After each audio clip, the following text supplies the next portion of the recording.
Welcome everyone to visual regression testing for your web apps. My name's Isaac Veal, and I'm going to be co-presenting with Nate Bedortha. We're both from the ArcGIS for Developers website.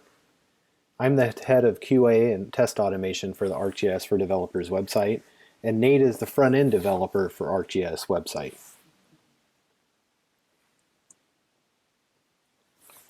Let's start off with a brief overview of what we're going to be talking about today. Overarchingly, we're going to discuss the testing of web applications that run in web browsers. With that said, we're going to cover two areas of web application testing, and those are end-to-end testing using Python unit test with Selenium, and visual regression testing, where I'll show you a few easy and open source ways to get started. And quickly, the things we're not going to be covering.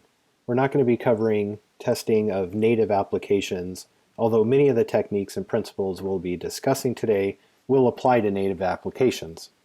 And we're also not going to be discussing unit tests that are code specific. So what is automated testing? Well, effectively it's writing code to test code. So let's talk a little about why automated testing is important. It saves time when you need to test something repeatedly and often.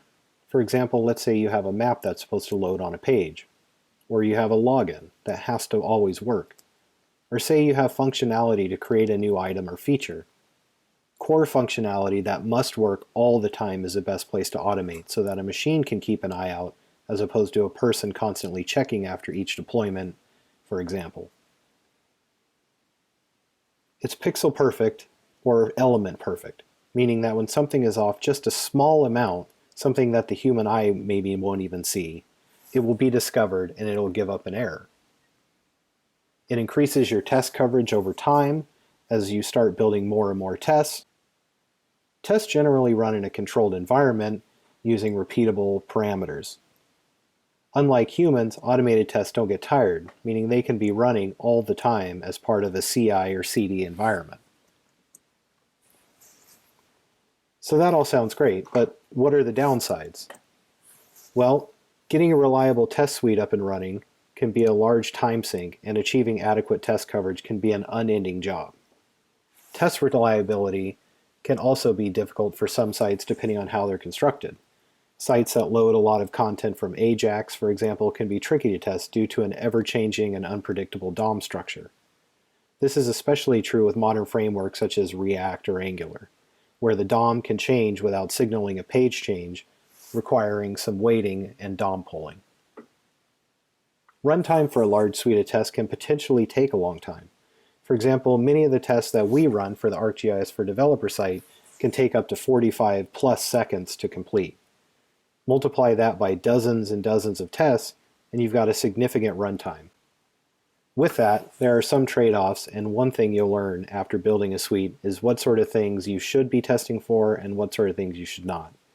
Sometimes it's simply easier and more time-effective to test site functionality manually than with end-to-end tests. So quickly, let's define a few types of testing. End-to-end, or E2E, is how we test an entire piece of functionality and its dependencies by making the browser perform a complete task. In essence, it's doing the work that we told the test it should.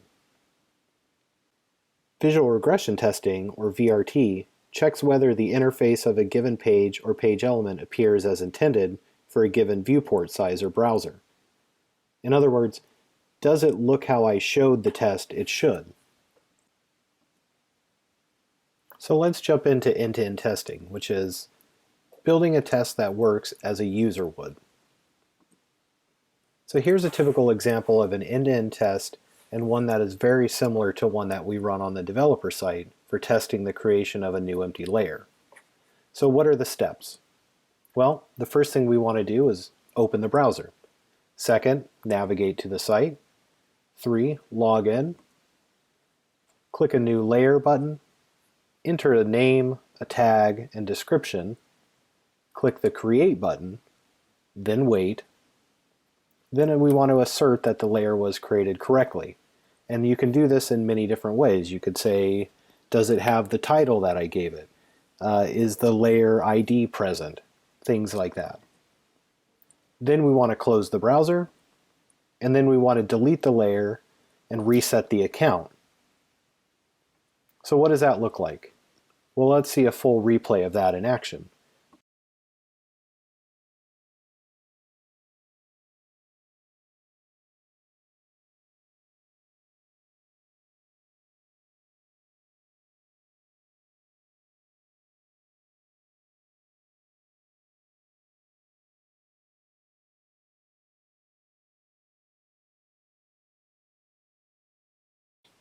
So let's take a look at how a test like this gets built using Selenium-Webdriver, Selenium Grid, and the Python bindings. The first thing you want to do is subclass unit test from the Python. The setup is where you're going to want to pass in things like your browser, any variables that you might need for the test. Any function in here that starts with test will get picked up and run. So here's where you put your main unit of testing. And then in the teardown is where you'll do things like check for any errors or tear down the browser, things of that nature. So where we would actually start with that is with our imports. So you'll first start out by importing Selenium with its WebDriver. You'll want to import things like keys, by, WebDriver weight, and expected conditions. Each of these I'll walk through as we go further down. And then the first step is just going to be introducing your driver, and for here we'll use webdriver.firefox. The very first thing you're generally going to want to do is navigate to the site. This is done quite easily. Driver, get, and then the URL. So then let's say you have a login on your site. Well, we have quite a few tests where login is required. So rather than actually writing the test to do that over and over and over again, I just make a custom function. Something as easy as passing in the driver, which environment you're in, say production or development, and then your user and password, which I store as something like an environmental variable that never gets put into the repo and things like that. It's stored separately. So then once you're logged in, let's say you want to create a new layer. Okay, well the first thing you have to do is find the button that creates the new layer. So you do something like new empty layer button, give it a nice easy to read name, and then something as easy as driver, find element. In this case, this is where we'll use by, and we're going to use CSS selector. And then you'll just give it the CSS selector in your DOM. Then once that's done, all you have to do is click it.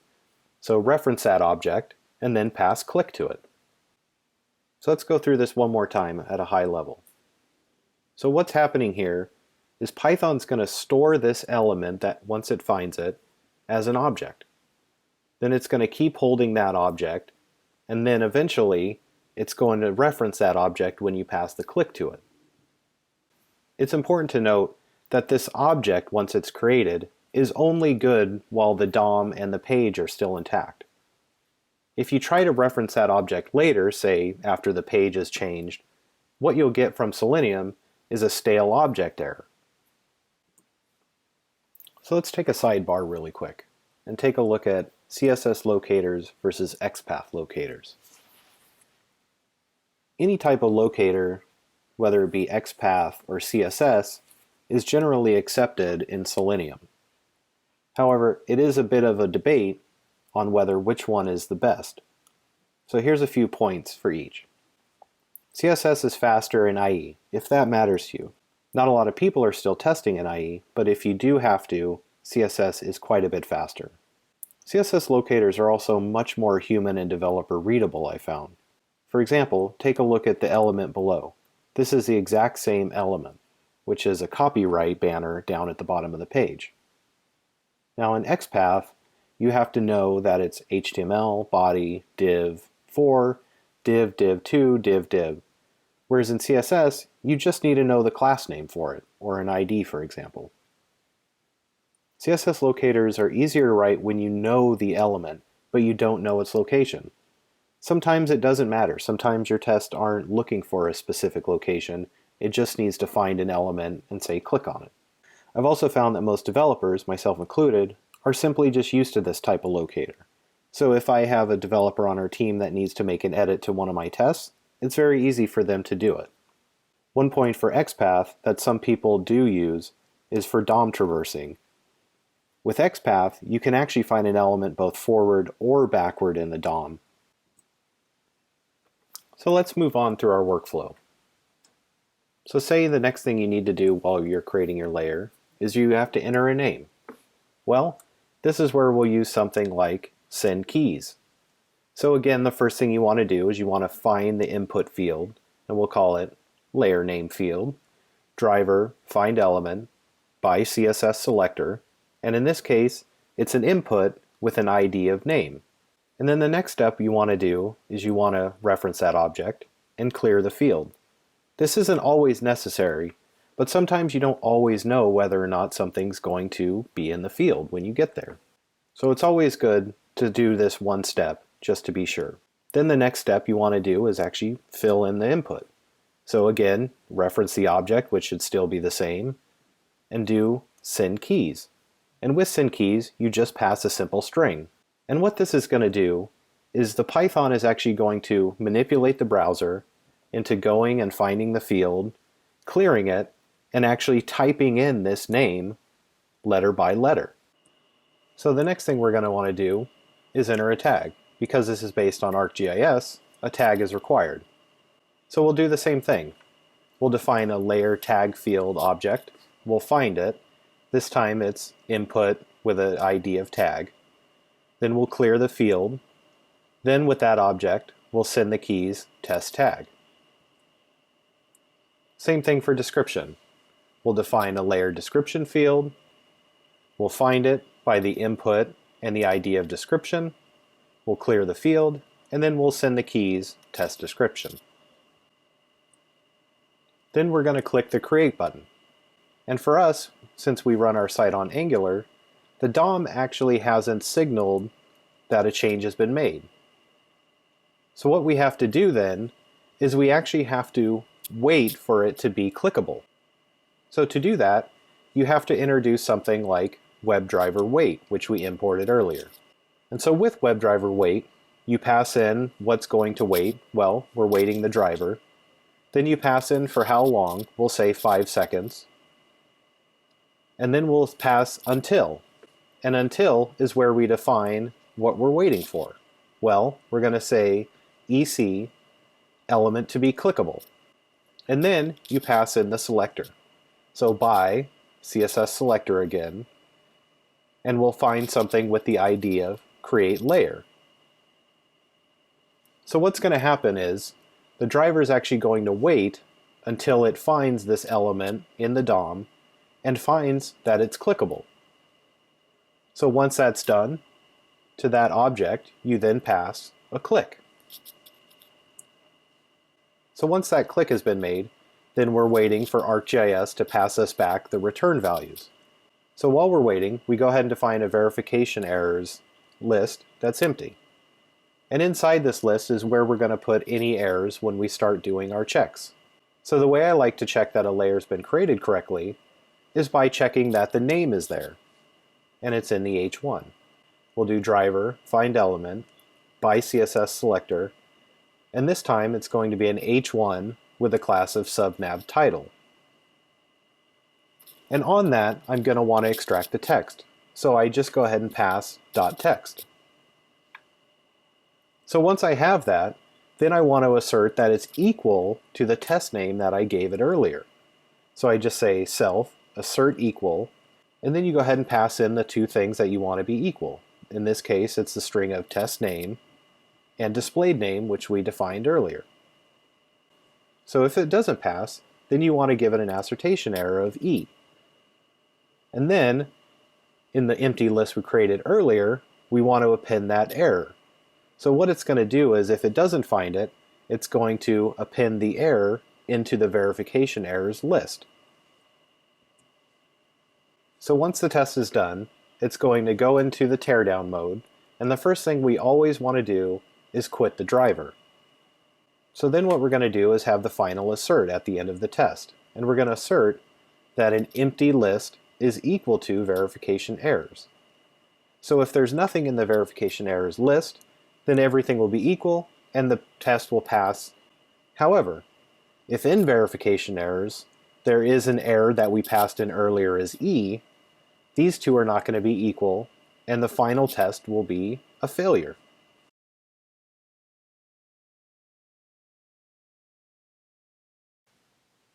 So let's do a live demo. So here we have a simple website. It's got a header and some features and a nice big map of Los Angeles County. It's pretty typical of the kind of map-enabled apps that we see. So I've written a few tests, one of them for the map itself and one of them for the web content on the right. The first test I'm calling test map attributes, and it's going to run on a Docker and a grid. And so the grid I'm defining here as the command executor, and that's running in a Docker container in the background. So I've got a few things that I'm going to check with this test. The first thing is the map centered where we expected it? Is the map zoom level as we expected it? And is the map attribution correct? So let me go ahead and run the test, and we'll see what happens.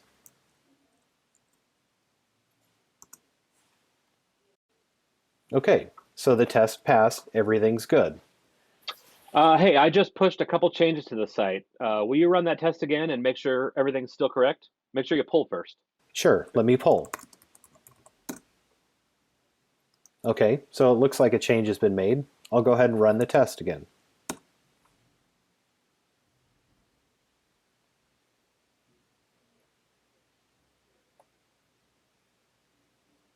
Okay, so sure enough, it looks like something is broken in what Nate pushed. It looks like the map center is not as we expected. Oh, yeah, I was testing some new center points and I forgot to reset it. Let me push a fix. Okay, just updated. Okay, I'll poll again. Okay, so it looks like a couple more changes have been made. I'll go ahead and run the test again.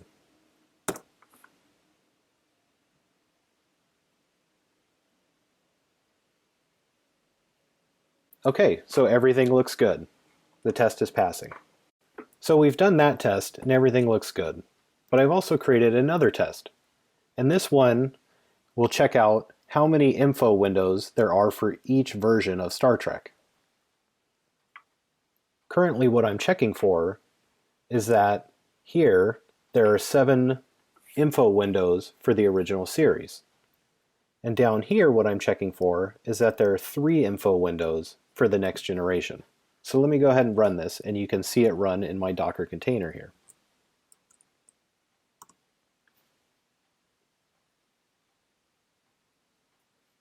Great, so here you go. The test ran one test in 3.84 seconds, and everything passed well. Hey, while you were testing that, I just pushed an update with a new location for the next generation. Can you run the test again? Sure, let me do a poll. Okay, so sure enough, it looks like a change was made. I'll go ahead and run the test again.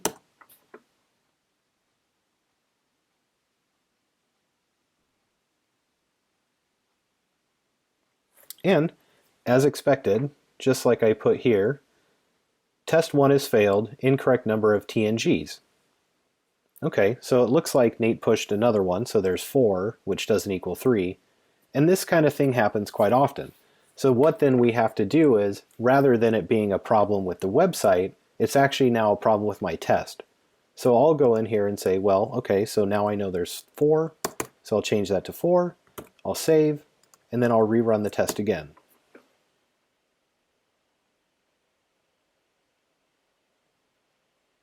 Great, so as you can see, the test ran again, everything was good, and now the test is in alignment with what we're expecting on the website. So let's move on to visual regression testing, which is a lot of fun and in essence means testing as a browser sees. But what exactly does that mean? Well, visual regression testing is cross-referencing snapshots of an application, highlighting pixel by pixel differences, and then returning either no results or a visual representation of the difference. So effectively what it's doing is it's taking 2 screenshots of the same application in different environments, and it's comparing them and looking for differences on a pixel by pixel basis from the top to the bottom.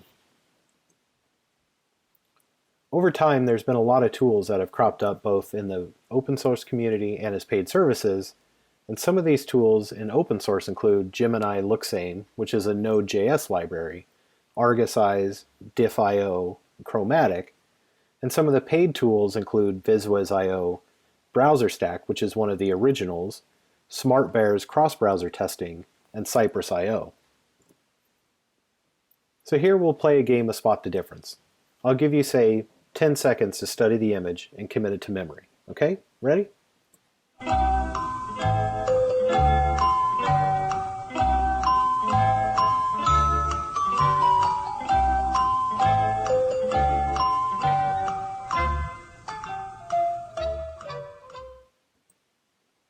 Okay, spot the difference. I'll give you a few seconds. Okay, so who found the difference? Okay, I'm just kidding. There is no difference here. The test passed and deployment is fine. Generally, that's going to happen.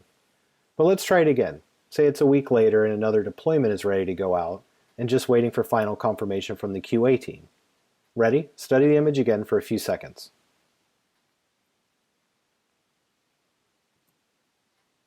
Okay, all the commits are in, the site is waiting to be deployed, it's in the hands of the QA team. How's everything looking? Did anyone notice a change? Okay, well, let's see.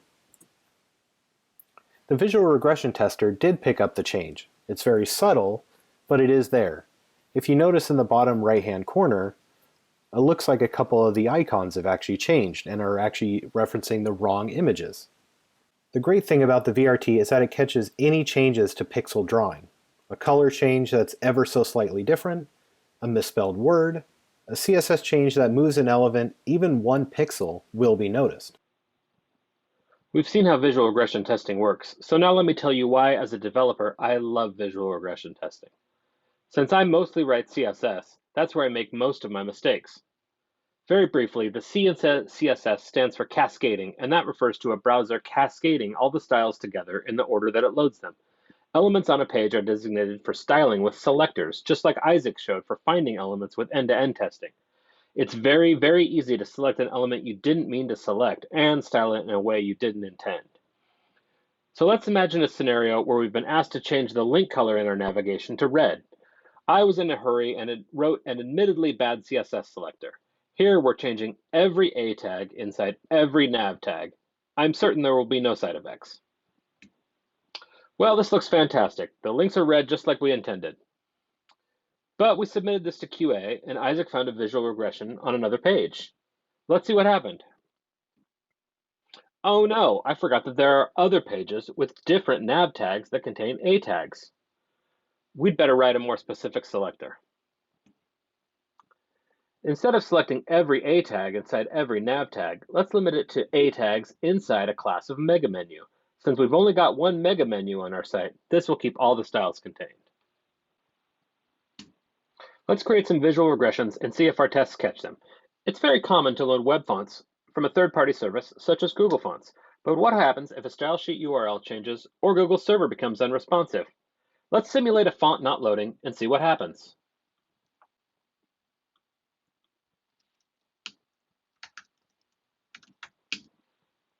Hey Isaac, I just pushed a change. Can you run the visual regression tester? Okay, so I've pulled down Nate's changes, and now I want to run the visual regression tester. So let's go ahead and do it. Okay, so I've added this to the package.json scripts, so it's an easy npm test for anyone who's developing on the site. All they have to do is say npm run vrt with a single page.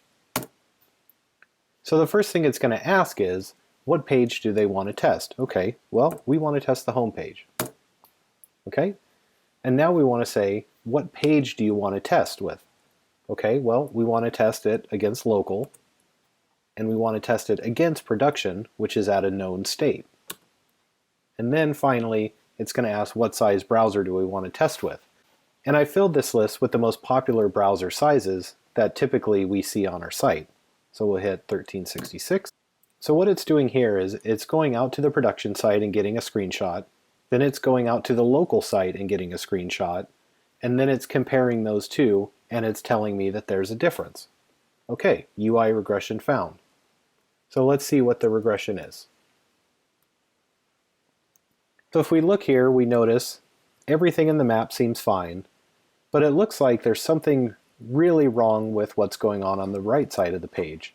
So it looks like something has maybe bumped everything down, or maybe a font's not the same. So let's go ahead and do some investigation with the two files that were saved. Okay, so here's the home page, the base that we're expecting from production. Everything looks good. And here's the test page. Okay, I can see the difference. It looks like the font is broken or isn't coming through right.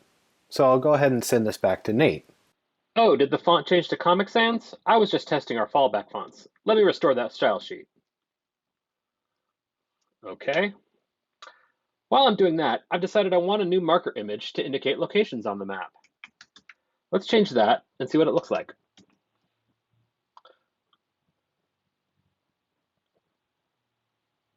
Much better.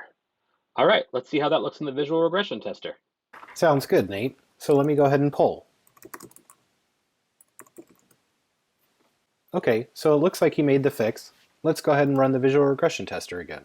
Again, we'll go back to npm run vrt single page. We want to test the same page, home page. We want to use local as the page that we're testing, and production as the page that we're using as a base. And we'll do the same screen width. Okay, it looks like again there's another regression. Well, let's see what this is. Again, we'll look at the home diff. Okay, so it looks like everything on the right sidebar is fixed, but now there's a problem with the icons. Let's do some investigation. So we'll look at the base. This is production. Everything looks good. Now let's look at the test from local. Ah, I see. He added Klingon icons. So it's totally different, and the pixels are going to show that in the diff as a pink blot. So that's very cool. And that's one way you could use a visual regression tester to find differences on the page. And the great thing is this will find differences at a pixel by pixel difference. So even if classes have changed or IDs have changed and the page still looks the same, everything's going to pass. But on this, you can find differences like a misspelled word, you can find changes in icons, pretty much anything that's going to change the pixel values of the page. So let's recap. Today we talked about both end-to-end testing using Selenium with Python and visual regression testing using an open source and free library, Gemini's LookSame. And to reiterate, end-to-end is testing that checks a complete function of an application from start to finish in a well-defined, repeatable pattern by taking the same interface steps that a real user would take. Does a login work? Does creating a new layer work? Does deleting a map work? The benefit of E2E is that it saves time so that manual testing can be reserved for checking new functionality or creating new tests. It catches functional issues that a human might not due to unforeseen changes in the DOM. It increases your overall test coverage, runs in a repeatable controlled environment, and can be integrated into your CI or CD environment so that it can be run all the time. The benefits of VRT are similar to E2E in that it saves time, catches issues a human might not, and works 24/7. But it can do other more specific testing due to the way it tests pixel values. They can highlight a single pixel value that's off due to a misplacement or a color change, allows for tolerances so that you can allow for a certain amount of difference between two images like an animated GIF or a loading indicator. It can find misspelled words or missing copy, and it's great for making sure the responsiveness of your application remains expected throughout multiple sizes.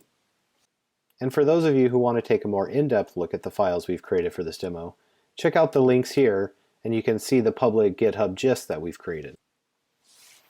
And thank you.